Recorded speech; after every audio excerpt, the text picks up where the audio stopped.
সরকারি প্রাথমিক বিদ্যালয়ের সহকারী শিক্ষকদের বদলি নীতিমালায় পরিবর্তন আনা হয়েছে।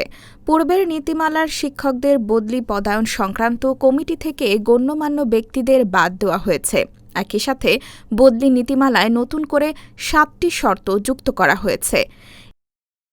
এর আগে গত ২১ জুন প্রাথমিক বিদ্যালয়ের শিক্ষক বদলি ও পদায়নে উপজেলা, জেলা, বিভাগীয় ও জাতীয় এই ৪ স্তরের কমিটির মাধ্যমে বদলির আবেদন যাচাই-বাছাই ও নিষ্পত্তি করার বিধান চালু করা হয়।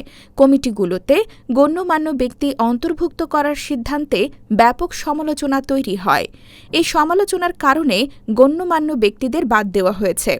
পরিবর্তিত নীতিমালায় উপজেলা, জেলা ও বিভাগীয় পর্যায়ের কমিটিতে সভাপতির মনোনীত ২ জন করে গণ্যমান্য ব্যক্তির পরিবর্তে বিদ্যোৎসাহী ও শিক্ষানুরাগী ব্যক্তিদের যুক্ত করা হচ্ছে বলে জানা গেছে।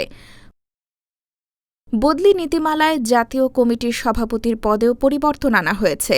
নতুন সিদ্ধান্ত অনুযায়ী জাতীয় কমিটির সভাপতি হবেন প্রাথমিক শিক্ষা অধিদপ্তরের মহাপরিচালক।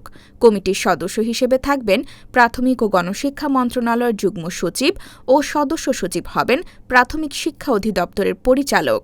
গত মাসের নীতিমালায় জাতীয় কমিটির সভাপতি করা হয়েছিল প্রাথমিক ও গণশিক্ষা সচিবকে। প্রাথমিক শিক্ষকদের বদলি নীতিমালায় ৭ শর্ত হল: চাকরির মেয়াদ ন্যূনতম ২ বছর পূর্ণ না হলে কোনো সহকারী শিক্ষক বা শিক্ষিকা বদলিযোগ্য হবেন না।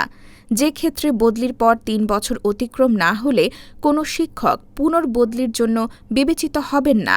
সংশ্লিষ্ট বিদ্যালয়ে কেবল শূন্য পদের বিপরীতে বদলি করা যাবে। কোনো শিক্ষকের আবেদন ছাড়া নিজ বিদ্যালয় থেকে অন্য বিদ্যালয়ে বদলি করা যাবে না। তবে জনস্বার্থে বা প্রশাসনিক কারণে জাতীয় কমিটির অনুমোদন সাপেক্ষে বদলি করা যাবে।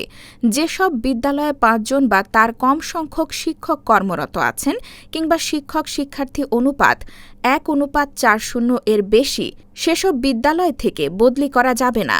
একই বিদ্যালয়ে একাধিক শিক্ষক আবেদন করলে যথাক্রমে জ্যেষ্ঠ শিক্ষকেরা অগ্রাধিকার পাবেন। একটি বিদ্যালয়ে সর্বোচ্চ ৩ জন শিক্ষককে সংযুক্তি পদায়ন করা যাবে এবং বদলির ক্ষেত্রে সব শর্তাবলী পূরণ সাপেক্ষে শিক্ষিকারা স্থায়ী ঠিকানা বা স্বামীর ঠিকানার নিকটবর্তী বিদ্যালয়ে বদলির ক্ষেত্রে অগ্রাধিকার পাবেন।